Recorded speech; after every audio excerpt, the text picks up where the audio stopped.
What's up, family? Gerald the Bossman here.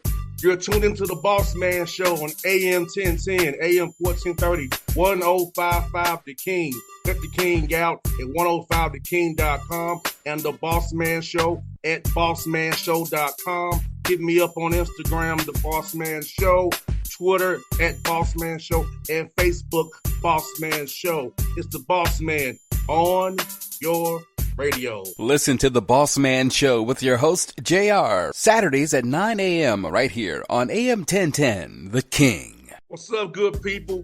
BetOnline is your number one source for all your betting needs. The latest odds, lines, and matchup reports for baseball, boxing, golf, and more. BetOnline continues to be the fastest and easiest way to place your wagers, including live betting and your favorite casino and card games available to play right from your phone. Head to the website or use your mobile device to sign up today and get in on the action. Remember to use your promo code BELIEVE, B-L-E-A-V, for your 50% welcome bonus on your first deposit. BetOnline, where the game starts. BS3 Network, changing the way you watch TV. Yes, BS3 Network, changing the way you watch TV, covering content and hot topics from A to Z, sports, music, society and culture, movie reviews, you name it, we have it. Check it out on bs3network.com or check us out on Roku, BS3 TV on Roku, as well as check out your favorite podcast on all podcast platforms or Spreaker.com/BS3 Network. You are now tuned to BS3 Network.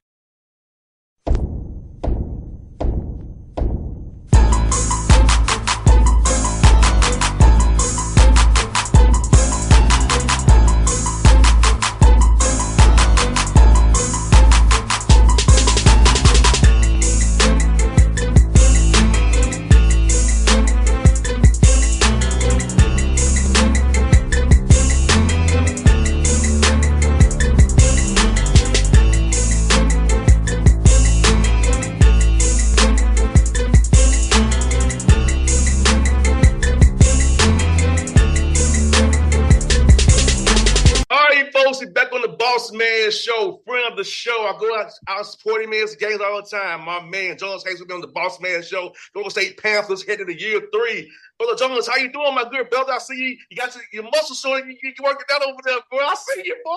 Yeah, man, listen here, boss. I was on a dead sprint from our weight room to my office so I can get in here so I wouldn't miss this appointment I got with you. But, man, I'm good. I'm blessed. I don't have any complaints. You know, you start complaining, nobody won't listen to you anyway. So I'm real good. I'm excited about what we trying to build here at Georgia State. I think we have a roster that I really, really like. We had our first team with the basketball workout this morning, and our guys are locked in and are committed to the process. Man, brother, I tell you what, I remember we did this about 3 years ago, man. So your first season, man, that's year 3. I can't believe it. For me, it's your 30th year. How's it feel for you, man? Already been in year 3.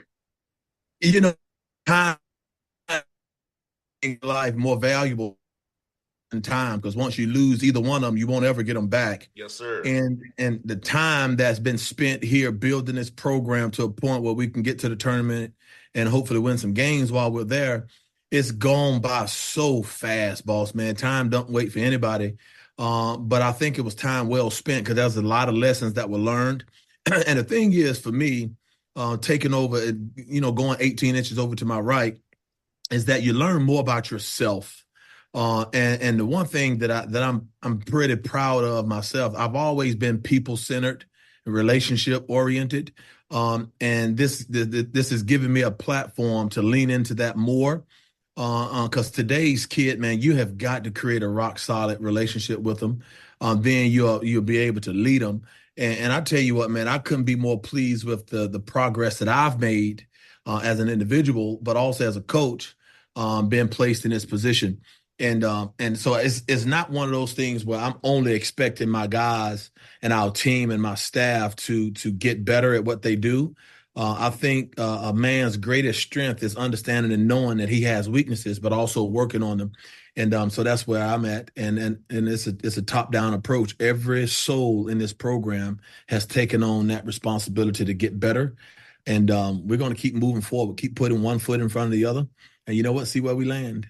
No doubt. Jonas, man, last year, man, the record don't speak to how close in games you were, man. Like, there was a lot of games that was very, very close, but the IMS sees the win-loss record. So, but your guys was in a lot of games. Could have won some games. Didn't go your way. It would be free throws, blocks, up, whatever. But going back and reevaluating the film, knowing that how close you guys were to winning more games if guys just did the right things at the right time. Yeah. And so being that close in that many games, that is the biggest tease, right? To be in it, when it matters most, that's one thing. But to be able to attach a level of intelligence and poise in the moments of truth down the stretch, that's where our program has continued to have to find areas to grow. And it's all about how you deal with adversity. And just because you have adversity in games, that don't mean you stop executing or you stop thinking or you stop, paying close attention to detail or your sense of urgency is lacking.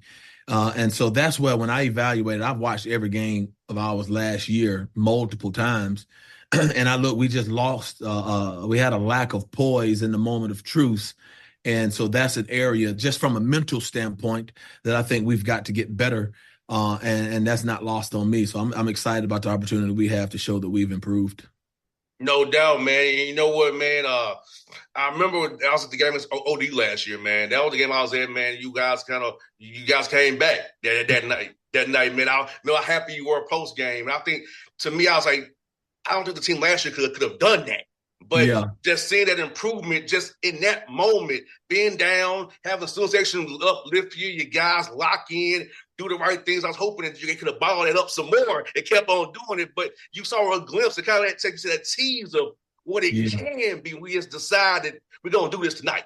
Yeah. And so that's the level of maturity. You got to have, it's a lot of maturity in being consistent in your effort, consistent in what you think about, consistency in your thought process. And so as you get older and your experiences, you gain more experience, you would think you'll get more mature and you're able to have poise down the stretch. But I was excited. I think our program, I've told my staff this several times, that last year our program reached a corner, couldn't quite turn it. We're going to keep our head down, keep moving forward, and see if we could turn that corner. And Jonas, with 10 new guys coming in this summer, man, how did you kind of balance the team stuff versus player development stuff? Because you don't want to get guys to gel and feel comfortable with you and your system and your staff, what you do, but also get better as an individual so you can really knock it rock and roll come November the 4th here, which is coming fast and furious, my brother. Yeah. So what we did a little bit of both. We did both individual attention and in July. With June, we did individual attention. And in July, we did a lot of team. But I tell you what, boss, what we did more so than anything, we worked on our camaraderie. We worked on our fellowship off the basketball court. So when you have so many new faces, you got so many new personalities, you got so many new backgrounds, people come from all different walks of life. You have got to get those people and personalities in the same room and on the same page before you even can discuss basketball. Basketball is going to take care of itself. We got pretty good ball players, but you have got to learn how to play well with one another. And you have to have some level of love, respect, to have that, intangible, to play well together.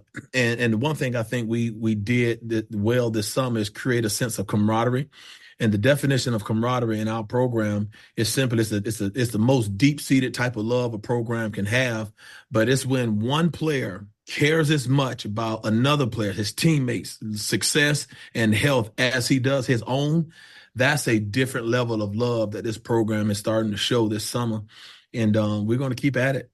No doubt, man. You said something very crucial. I know because on the 2 years I had the most success was the team was the closest. It was that camaraderie, and we were player-led. It was accountable to each other. You didn't have to have a coach drag us into the gym or have a coach say, get some shots up or do give me a 30-second timeout. Give me a 30-second timeout. I'm glad you said that because I tell our guys all the time that a player-led team is more successful and more fun to be around than a coach-led team. And you just spoke a mouthful that we can end this interview right now. You just took me right on to church, baby. Yeah, man. Hey, I remember them 2 years. We as he was there, man. We had our best success. I told you off the air, man. It comes from my dad. I told you off the air about my dad, Coach McHenry, my dad, Jay's Yeah. birthday. So it's like, he put that in me as a kid, Jonas, about those things and being mature in your game and having shot maturity where he coined the shot maturity, knowing where your good spots are. Work on your strengths. That's get better at that. Be an asset to your team. So those things my dad put in me as a young man, I get to use it when I played now on the radio now with guys like yourself, man. It's like the things our parents put in us early, man, that stuff makes sense a lot now as we get into our 40s. So you don't understand it while you're going through it, but there's an old hymn in the church I grew up in. You may not understand that, but you'll understand it better by and by as you get older, you mature.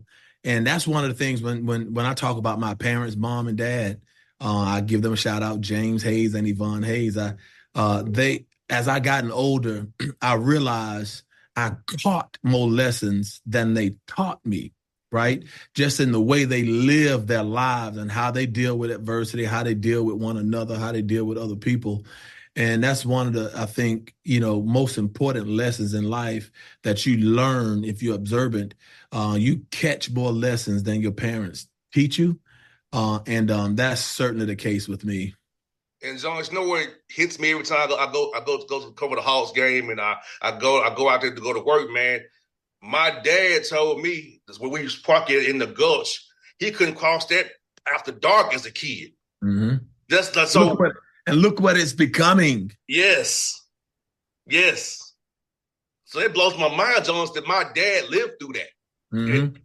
Parking in the Gulch where we park it, he had to be away from that by dark. He got beat up back in the day. It blows my mind that my dad had firsthand touching with Dr. King and John Lewis. Yeah, no, absolutely. Pioneers, and he had firsthand knowledge of these people. Then not secondhand, firsthand, he can tell me about it. Right on the front lines. It's a blessing, man, to have our parents who really helped mold us, man. Us two ATL boys, we ain't no question about it, man. There ain't no question about it. And Joe Smith, this man, for you this year, or the guys you brought in, you have a good roster balance, brother. With some young guys in the pipeline, some older guys who can really help you this year. So talk about that, making sure you have the right balance of your classes to have some of the pipeline and grow and develop this program. So as you go into year 4 and 5, you have guys that get older, so we recycle this thing over and over again with guys in that pipeline. The secret sauce to success in college, in my opinion, is having the opportunity to get old, but once you are an old team, staying old. And so you got to have a good mix. And so we're always going to be in the offing for a transfer portal kid addition in the spring. But we will never, ever, ever forsake the idea of recruiting elite high school player. Because if you can get an elite high school player and you can keep them in your program for multiple years, they then become old, and you can supplement, his teammates around him with the oldest portal transfer addition. So it's a balancing act with your roster. Is you got to have a healthy balance of older guys you get through the transfer portal and elite high school guys you may be able to get in the spring. No doubt, man. And let me ask you, Jonas, for you, how has it changed recruiting-wise in that business portal NIL world to figure out a young man's does want to be a Georgia State Panther? Does he want to be in it because he likes the NIL opportunities being in Atlanta, or he really loves the game of basketball to be a part of something that you're building with his teammates, not about himself? Well, so through the recruiting process, you get to know families, you get to know kids, and you get to know motives, right? And one thing I always say is, energy never lies, and the energy you get from a kid and his family is always true. And if you second guess any portion of a kid's character, you may need to second guess and second think that addition to your team. We here at Georgia State, we like to I believe in sport and virtue. All right. Who says just because you're a good ball player, you got to be a terrible person? I want them both. And I think a part of building a championship culture, which will lead to a championship team, a championship program, is you got to get championship people. Yeah, we won't recruit bums here. in terms of basketball talent. But you got to recruit championship people if you want to be a championship program. And if you are concerned about doing what's right, treating people right, that's kind of sort of what I'm looking for. And you only get that answer in the recruiting process. And be very intentional in that. Be very intentional. No doubt, man. I'm asking you, if I got a few more for you, Jonas. You gave my man Danny, he's earned it, associate head coach in the position now. Talk about his impact on your staff, man, and what Danny's meant to you, man, and what this program, but given that reward of being now associate head coach of this great program that you're CEO of. Yeah, he's done a phenomenal job. I've known him for a few years. He is as prepared to be a head coach as anybody in our league, anybody in the country. I think he's just, waiting on the opportunity. And once it comes, he'll be ready for it. But he is as organized, detail-oriented. He's unbelievable with identifying talent, connecting with our locker room, building relationships. And he's very good on the court. He's a teacher of the game. Actually, in his former life, he was actually a classroom teacher. So he has those type qualities. And I tell you what, one of his greatest qualities is his not only his organization, but his communication skills. And he gets it. He gets me. He understands what I want. And I think we work well together. No doubt, man. The Sun Belt Conference, bro, is one of the best mid-major conferences in America, in my opinion. You coaching in it every night, but all those games a year. Talk about just the competition of your league, man, the coaching, the talent that people need to realize how good this conference actually is from top to bottom. It's a phenomenal conference, and so the year that I get the job, it was at the same time James Madison, Marshall, Southern Miss, and Old Dominion, they joined the league. So the league, which was already good, it went up another level when you add those basketball traditions to our league. But I tell you what, the one thing that really caught my attention, and it caught my attention very early in year one, is the physicality of this league, the skill and the physicality of this league. There are some hell of a coaches. There are some really good coaches in this league. But when you look at the level of skill and the physicality, that is something in our recruiting we've had to kind of slightly adjust in our recruiting what we were looking for. And I thought we handled that. But it is a phenomenal league. I think our league office, Commissioner Keith, he's done a phenomenal job with his staff in trying to promote basketball. I think when we go down to our Sunbelt Media Days in New Orleans, that's a top-notch event, and it's something that's I look forward to. But I think this league, I don't think it's as underrated as you think. People know the value and the quality of basketball in this league, and we're going to hold our weight.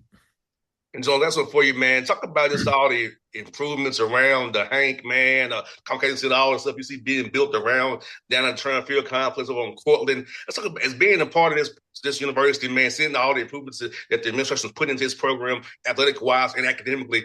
How fun is it to sell this to a young man that we're on a rise here at Georgia State? We're really doing something here.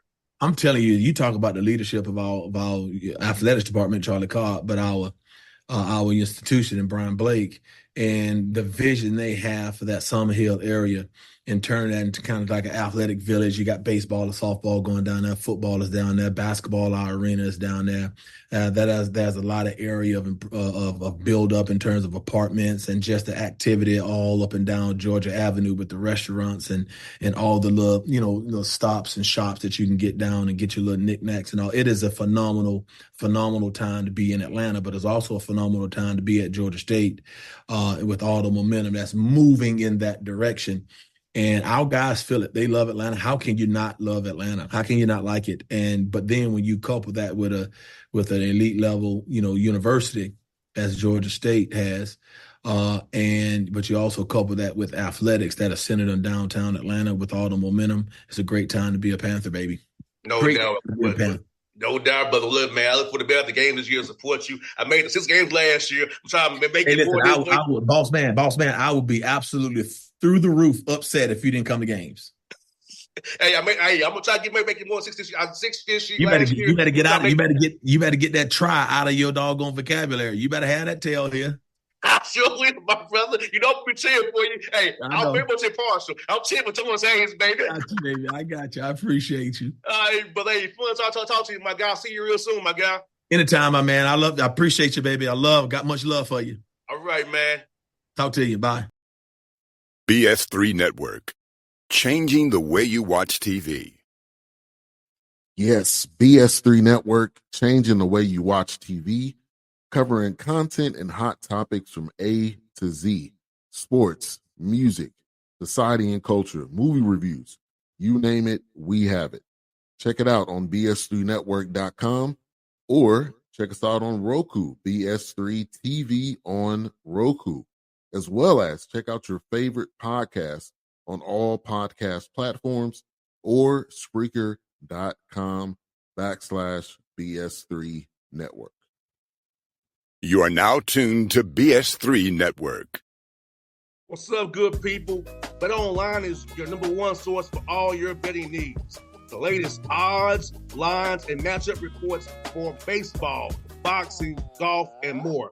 BetOnline continues to be the fastest and easiest way to place your wagers, including live betting and your favorite casino and card games available to play right from your phone. Head to the website or use your mobile device to sign up today and get in on the action. Remember to use your promo code BELIEVE, BLEAV, for your 50% welcome bonus on your first deposit. Bet online where the game starts. What's up, family? Jared the Bossman here.